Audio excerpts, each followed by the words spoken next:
Recently, we learned that Joint Chiefs of Staff Chairman Mark Milley contacted China secretly to warn them of U.S. military plans, even going as far as to pledge, should the U.S. seek to take action against you militaristically, we will warn you in advance, thus circumventing the president and the chain of command. We now have confirmation. Joint Chiefs spokesperson confirms Milley calls with China, defends them as routine. No, I'm sorry. This is subversion of the U.S. military. Many Republicans are outright saying it's treason, and at the very least illegal, and that Mark Milley should be fired or court-martialed. But my friends, I believe it's worse than that. The story confirms Nancy Pelosi staged a military coup against the president earlier this year. You see, the New York Times had reported that Pelosi contacted Milley seeking to have them disregard orders from the president, but they say it did not happen. We now know that Mark Milley did, in fact, have a meeting with top officials, high-ranking officers, and told them, look him in the eye and pledge to him an oath that should Donald Trump give any orders, they would bring it to him first, thus going around the president's direct orders, subverting the chain of command directly. And when you add this to providing assistance to our enemies, well then, treason maybe. Now, I'm not going to opine on the legal merits of a treason charge against Milley, because some would argue that in order for it to be treason, we'd have to be in an actual state of war against China, which we're not. There's no declared war. In fact, we have trade agreements with them. We're adversaries. Are they the enemy? Yeah, perhaps there's a legal argument. But I will tell you this. Many on the left will tell you this was routine. They'll defend it. They'll say it's totally fine. In fact, they'll say it's fantastic that Mark Milley did this because Trump was a crazy person. None of these are good enough excuses and there's no excuse for this. But they're trying to defend this behavior.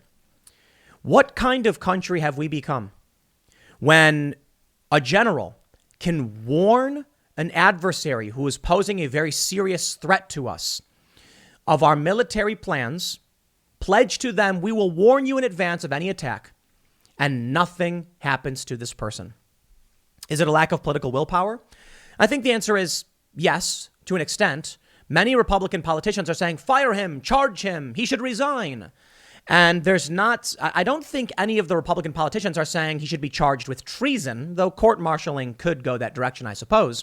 No, it's typically a half measure. He should be fired. No, if he committed a crime, he should be criminally charged. And if that crime is treason, he should be punished under those statutes. But I think the issue is the country is in a state of civil war. That is to say, when a general commits an act like this, you'd think that the country would be unified in saying, we will not tolerate anyone subverting our military or chain of command, even if we don't like the president. But we're not there right now. We haven't been for some time. We're at the point where half the country is going to say it's a good thing he did it, and half is going to say it's a bad thing he did it, and then nothing moves. And if nothing moves, and people who commit crimes in the government are not held accountable, eventually it explodes in our faces. Then you can take into consideration Nancy Pelosi succeeding in getting Mark Milley, or at the very least participating in him going to senior officials and saying, bring the orders to me. Now you can argue it's not a military coup. You can say he just wanted to slow the process, and Department of Defense officials did say, well, they could do that.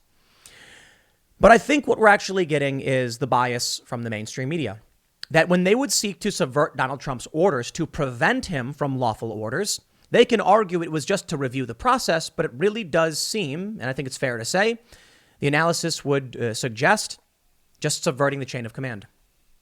What do we have left? This is the country we live in. I don't know where we'll go, but let's at least see where Republicans are at. Before we get started, head over to timcast.com to become a member and get access to exclusive members-only segments from the Timcast IRL podcast, as well as ad-free experience on our website, looking at all of our great news. Your membership helps support our journalists, so it's greatly appreciated. But don't forget to like this video, subscribe to this channel, share this video right now on your social media. If everybody who watched this video shared it, we'd be bigger than CNN overnight. Clearly, people don't share it. So if you really want to do something, maybe you're worried about speaking up yourself. If you like my show and think I do a good enough job, Post it to your Facebook, Twitter, or wherever else you can. Here's the story from The Hill. Joint Chiefs spokesperson confirms Milley call with China, defends them as routine. They say Colonel David Butler on Wednesday confirmed that Joint Chiefs Chairman General Mark Milley called his Chinese counterparts after the January 6th riot at the Capitol, but said those calls were routine. Full stop. The Washington Post reported that one of the calls, the first, was in October of 2020, well before the quote-unquote insurrection. You see, this is how they're lying. They're making it seem like Mark Milley took action because of the insurrection, as they call it, when in reality, Mark Milley was seeking to subvert Trump even before the election, which stands to reason. Should Donald Trump have won, he had already been subverted by Mark Milley. He didn't. And that's Donald Trump's fault for choosing this man. Butler said in a statement that Milley regular communicates with chiefs of defense around the world, including China and Russia. These conversations remain vital to improving mutual understanding of U.S. national security interests, reducing tensions, providing clarity, and avoiding unintended consequences or conflict. The statement comes in response to reports that a forthcoming book says Milley once told his Chinese counterpart that he would give a heads up before any attack on China by the U.S. Oh, the hell are you omitting so much? But I will stress, it's a book from Woodward with anonymous sources. I'm going to go ahead and say, take it all with a grain of salt. Quote, you and I have known each other for now 5 years. If we're going to attack, I'm going to call you ahead of time. It's not going to be a surprise, Milley said, according to an excerpt from a new book by veteran journalist Bob Woodward and the Washington Post's Robert Costa. All calls from the chairman to his counterparts, including those reported, are staffed, coordinated, and communicated with the Department of Defense and the interagency, Butler said in a Wednesday statement. The forthcoming book also says Milley conducted secret meetings at the Pentagon after January 6th to ensure former President Trump could not launch a military attack. What? That's a military coup. Mark Milley subverting a sitting president. I get it. It was within 14 days of the inauguration. Lame duck as they come. Still, if you tolerate this, where do we go? So that's a military coup. Mark Milley having secret meetings to ensure Trump couldn't launch a military attack is subverting the chain of command in secret and participated and Nancy Pelosi participated. So anything going to happen? Look, you think I have any faith in the structure of this country, this government, our culture? The answer is I'm sorry. It's not to be pessimistic, but come on. You know that there's not going to be a court martial. Maybe there will be. Maybe it'll take Republicans winning the House, but Republicans are spineless anyway. This is it. The country is falling apart. Some people say there will be a peaceful divorce. This, more than anything, has me convinced that a general can hold a secret meeting to prevent the president from launching a military attack. He doesn't have the authority to do that. That's a military coup. You want me to I'll just cite the New York Times for you. The book's excerpt here, the meeting regarding nuclear weapons protocols was to remind uniformed leaders that in the Pentagon of the long-established and robust procedures in light of media reporting on the subject, Butler said in a statement. Forgive me if I don't take your word for it. Mark Milley sought to subvert Trump in October. Let me show you. Peril. The general was so fearful Trump might spark a war that he made secret calls to his Chinese counterpart. One call took place October 30th, 2020, 4 days before the election that unseated Trump, and another on January 8th. The first call was prompted by Milley's review of intelligence, suggesting the Chinese believed the U.S. would attack. General Lee, I want to assure you the American government is stable and everything is going to be okay. We are not going to attack or conduct any kinetic operations against you. That is Mark Milley going behind Trump's back in a secret meeting to assure China that regardless of what they were doing and what they had done, we were not planning an attack against them. This is U.S. military plans. We should not be going to our enemies, our adversaries, and saying, don't worry, we won't attack. What we're supposed to say is you are crossing the line and maybe. You don't go to your enemy and say, I know you're doing bad stuff we've complained about over and over and over again, but, we ain't going to do anything about it. That's revealing our intentions, revealing our plans. And then another call. This is I'm absolutely just shocked by this. I really, really am. This is a story that I covered this is from January 8th. And the video I titled was that Nancy Pelosi attempted a military coup against Donald Trump. And I said attempted. Why? In the article, it says what Nancy Pelosi requested was tantamount to a military coup. She failed, however. With the latest revelations that the meeting did take place, it would seem that Nancy Pelosi succeeded, or at least she participated in a successful military coup against the president. Now let's slow down for a second. Typically, when people hear about military coup, they imagine a group of, military personnel storm into the government and take it over.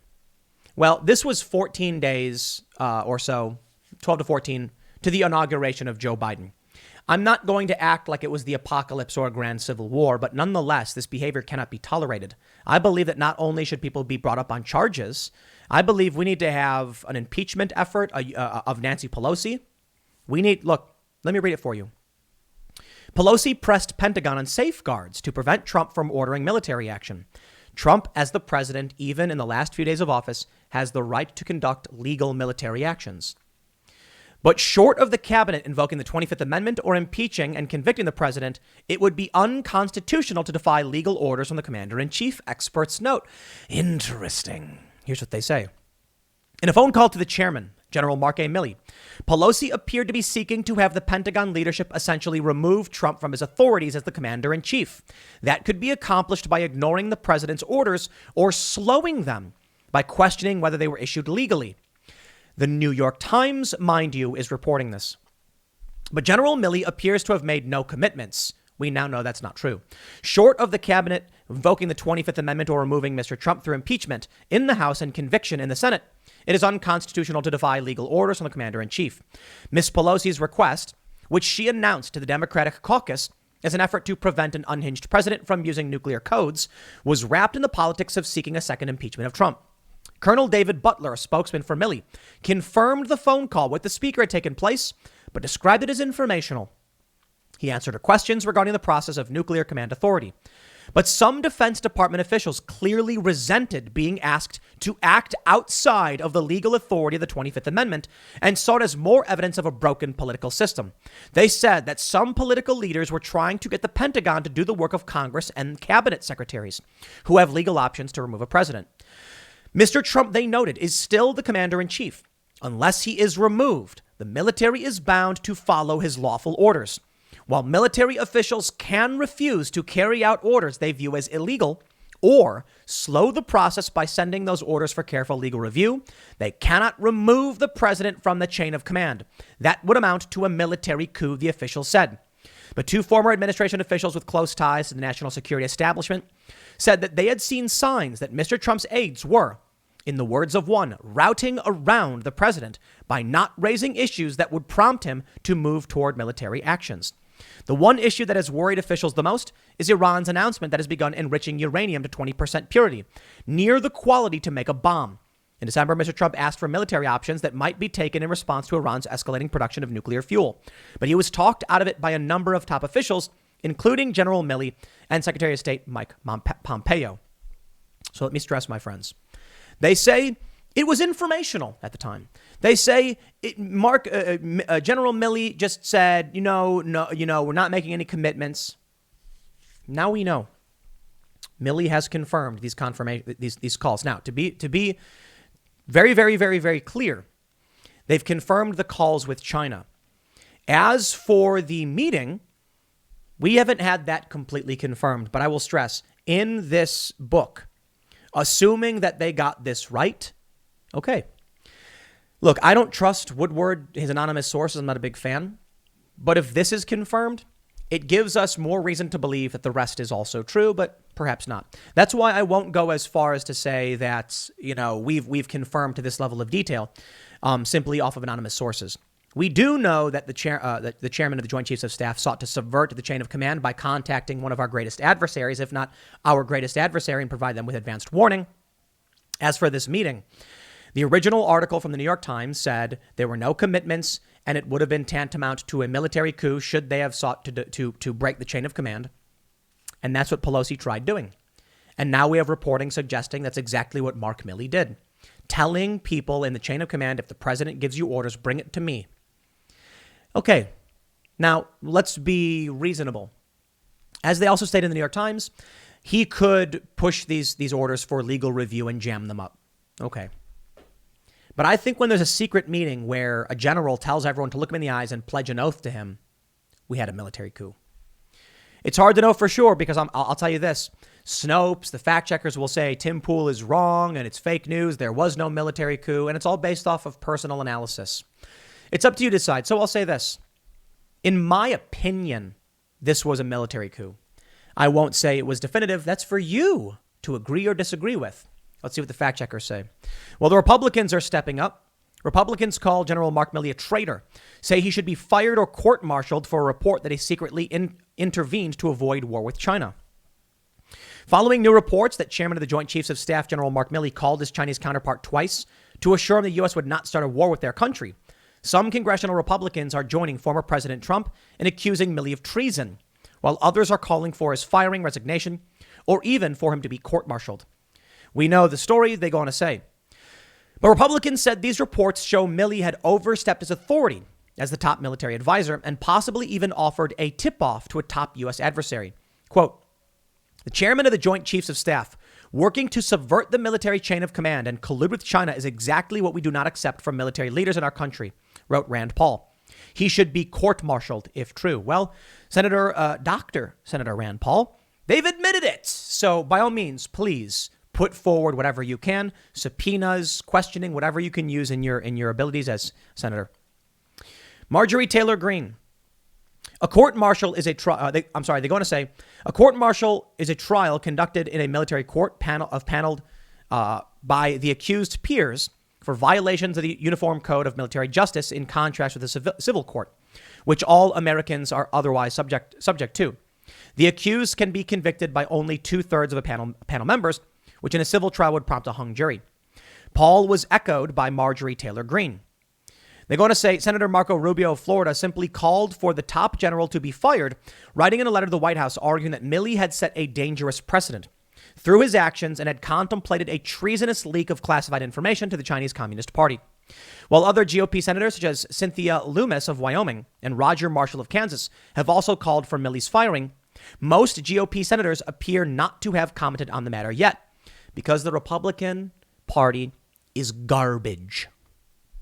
On the House side, Rep. Matt Gaetz of Florida called for Milley's ouster, suggesting on Newsmax that Milley had broken some very good laws.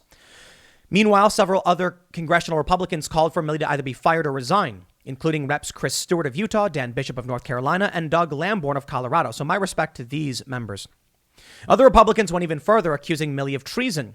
Rep. Jody Hice of Georgia falsely claimed Milley conspired with a foreign power in a coup d'etat. A bit over the top on that one. While Rep. Andy Biggs of Arizona said that the general should go down in history as a traitor to the American people. And Rep. Byron Donalds of Florida released a statement saying Milley's actions were next to treasonist. Apparently misspelling treasonous. No, a treasonist. I think that's... I assume he was trying to say that, maybe make a new word or use a different version, whatever. Congressional Republicans aren't the only ones calling for Milley's removal. Lieutenant Colonel Alexander Vindman, a key witness in Trump's first impeachment and a longtime critic of Trump, said that Milley usurped civilian authority, broke chain of command, and violated the sacrosanct principle of civilian control of the military. Whoa! When you lose Vindman, this is the guy who triggered Trump's impeachment. And he's saying you broke the chain of command? What was that the New York Times said? That if they remove Trump from the chain of command, it's a military coup? So let's slow down a minute. If Nancy Pelosi contacted Mark Milley and said, do not let Trump do this, and it turns out, according to reporting from the Washington Post and Bob Woodward, it happened, and even Lieutenant Colonel Vindman says they broke chain of command, sure does sound like they staged a military coup against a sitting president. Now, you may come to me and say it was 2 weeks out of Trump leaving office. Are we really going to care about it? We better. You cannot tolerate this. We cannot sit back and say this kind of behavior is acceptable under no circumstances. There's a lot of things I think Trump should be questioned on, held accountable for. War, policies early on, missile strikes, commando raids. I voted for Trump because he was actively getting us out of these entanglements in the Middle East. And I said, good, America shouldn't be doing this stuff. But, I see this now, and I'll tell you, I'm somewhere else. I'm no longer in the position where I'm like, I demand accountability. I'm just like, the country, the United States as we know it, ended some time ago. There was a dream of 3 branches of government with checks and balances, and we hoped that it would last a long time. A republic if you can keep it. And it appears that we can't, because now what do we have? We have an executive branch that completely bypasses the legislative. When challenged by the judicial, ignores their orders. And what's left? With the eviction moratorium, Joe Biden said, I don't care about the legislative branch. The Supreme Court stepped in and said it's illegal. And they said, you know what? We don't care. We're going to do it again anyway. The executive branch has basically gone rogue. And now we have, because of hysteria, because of the media and insane people like Mark Milley, I don't see a functioning government. Sorry, it's broken politics. That's what some DOD officials were saying, right? It's broken. Mark Milley is the white rage guy, right? He's the guy who came out and, was like, oh, I want to understand white rage and all that stuff. Clearly, this is a general who has been gargling mainstream media lies. And because of this lies, the algorithmic psychosis has reached the highest level of government. That's what I warned about some time ago. When I was talking to people about civil war, and I said, we've got people fighting each other in the streets. I had a lot of conservatives tell me, they said, it's never going to happen. The security state is too strong. The federal government will not tolerate this stuff. And I said, what happens when the culture war reaches the highest levels of government? What happens when our generals, when our elected officials are all entrenched in the culture war? It's not going to stop. People are voting based off this stuff, voting for Trump, for instance. And I had people tell me I was wrong. Now, where are we? Mark Milley subverted the United States military, giving advanced warning to China. Now, let me be clear on this. They say he called China and said there's no plan to attack you. That's advanced warning of U.S. plans. China was worried we were going to attack. Why? Because they were doing bad things. And you know what? Them being worried could be a good thing. I'm not saying it's guaranteed to be a good thing. I don't want a war to break out. But it made sure that they were like, we got to be careful on this. The U.S. could attack. Mark Milley calling them and saying, don't worry, we won't. And if we do, we'll let you know. What that said to China was, we can take as much action as we want, and we'll get advance warning of any attack that may come against us. In which case, you are given serious leeway. Because of the insanity of the culture war, because Mark Milley is wrapped up in algorithmic psychosis, the culture war reached the highest levels, and our government is now broken. In this story from Fox News, Mark Milley's alleged call violated the law, retired colonel says. He has no statutory authority. Now that we know it's confirmed, it wasn't an alleged call, was it? If the allegations made by Bob Woodward and Robert Costa are true about Milley, they would be assuring China they would be forewarned should then Trump decide to attack. The top White House military advisor has violated the law and should be called before Congress to testify, according to retired Army Colonel Douglas Macgregor. Macgregor, who retired from the military in 2004 and became a senior Pentagon advisor to Trump-era acting secretary Christopher Miller, told Tucker Carlson tonight he was not surprised as much of the public by the allegation Milley essentially undermined his boss. Macgregor told Carlson he is not surprised by the allegation, but noted that Milley has yet to offer his side of the story. The colonel added that Woodward, who has written other exposés in the Trump area, has a tendency to be somewhat flexible in interpretations. Carlson asked Macgregor whether it is egregious as it sounds that Milley may have called Chinese General Li Zuocheng without informing his boss. Macgregor replied that indeed, Milley, as Joint Chiefs of Staff chairman, has no statutory authority and therefore cannot make policy or make military decisions, but instead only advise the president, who is the actual commander-in-chief, in the unique American system where the military is civilian-led and not headed by an active duty general. The chairman is not in a position to order anyone in the armed forces to say or do anything. He can't do it. He is preeminently the senior military advisor to the president. That's what he is. So in theory, before he would make a phone call, he would discuss the subject on the phone call with the president, the commander-in-chief. He certainly would not do something without coordinating with the National Security Advisor and the Secretary of State, because this is beyond defense. This is a foreign policy statement that he is making. These are important things to understand. Milley violated the law if this turns out to be true. We really need to hear from him. Congress needs to bring him over. He needs to be placed under oath and answer questions in front of the Senate about this entire affair, and he confirmed it. It's amazing. I don't think we'll see any kind of accountability.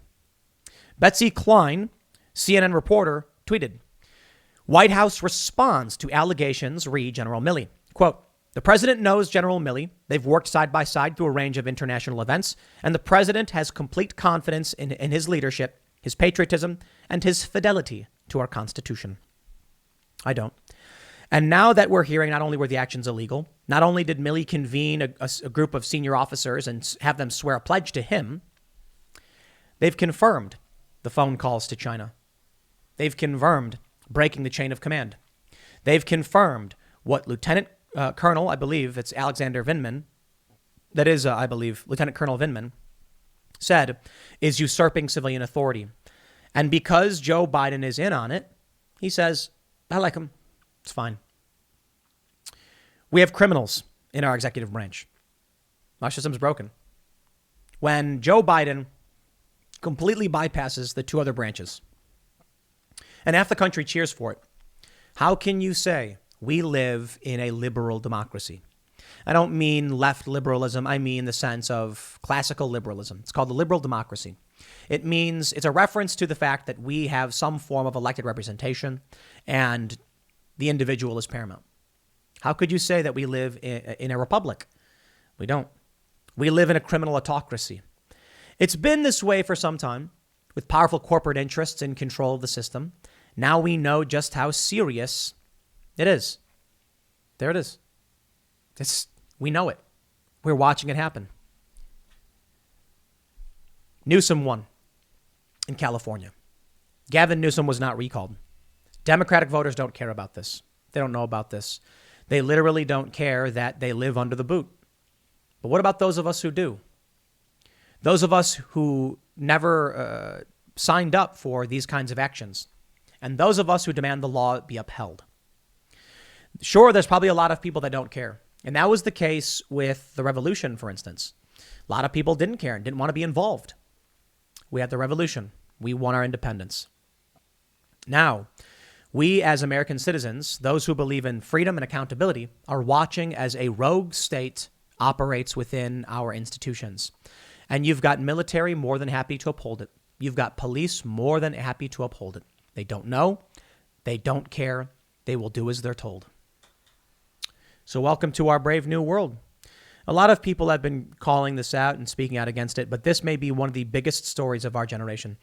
If this story came out 50 years ago, Milley would be court-martialed, probably tried on treason. It would be much more serious. Because, I mean, maybe even 20 or 30 years ago. But now we're in this era where you have overt tribalism, where the left genuinely does not care about this. I don't see them tweeting about it. The leftists, they literally don't care that our general did this. They complain about imperialism and all that stuff, but they're more than happy to see the U.S. burn to the ground. So they're happy. They'll celebrate it. They want state capitalism. You know, state capitalism being basically what China is. It's a form of crony capitalism and communism, authoritarianism, etc. So what do we do? I think we got to be peaceful, persuasive, and resourceful. I think you've got to get populists in office. I think come 2022, you need to start knocking on doors. Okay?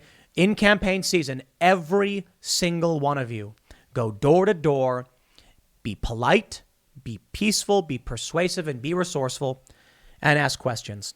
Go to areas that are purple, swing areas, even slightly blue, and have friendly conversations. Don't insult people. Don't, someone says, if they insult you, don't insult them back. Apologize. If you knock on someone's door and say, I don't want, campaigning on behalf of this candidate, want to know if you'd be interested in just hearing me out for 30 seconds. Did you get your mail-in ballot? Hey, fill it out. Vote for this guy. Here's why. The Democrats do it, and they do it all day, every day. And it works. As for conservatives, they don't. This is what we need to do. We need to build culture. We need to inspire civic responsibility. We need to tell people we cannot tolerate this. If we do not turn things around in the next several years, this could be the end of the U.S. as we know it. Our system of government is in flames. So something has to change. We need populists. You know, I'd say left populists and right populists, but the left populists are on board the Democratic Party and their subversion. They're celebrating right now Joe Biden bypassing the two other branches. So perhaps our answer is America First right populists. Not far right, not staunch conservatives. By all means, vote for them. They're fine. I'm just saying moderate, reasonable, anti-establishment individuals. In fact, there's probably a ton of centrists who will be reasonable and have good conversations. And maybe I would say, you need to flip some Democrat districts that are close, but I wouldn't vote for a Democrat. I absolutely would not, because we saw what happened in 2018. All the promises and all they did was scream Trump as soon as they got elected. So good riddance to people like Max Rose, who said, I'll fight for issues, and then said, Nancy Pelosi impeached, sure, fine, whatever. Can't have it. We're in serious trouble, my friends. This is the moment people are hanging the American flag upside down, country in distress. If you do not speak up now, do you not realize how serious this is? To all the Gen Zers and millennials, I hope you look forward to being Russian serfs. You will own nothing and you will be happy. And you know what? If you're unwilling to engage in your responsibilities, your civic responsibilities, well, then you deserve it. If the people of California want Newsom, they deserve it. I'll leave it there. Next segment's coming up at 8 p.m. over at youtube.com/TimCast IRL. Thanks for hanging out, and I'll see you all then.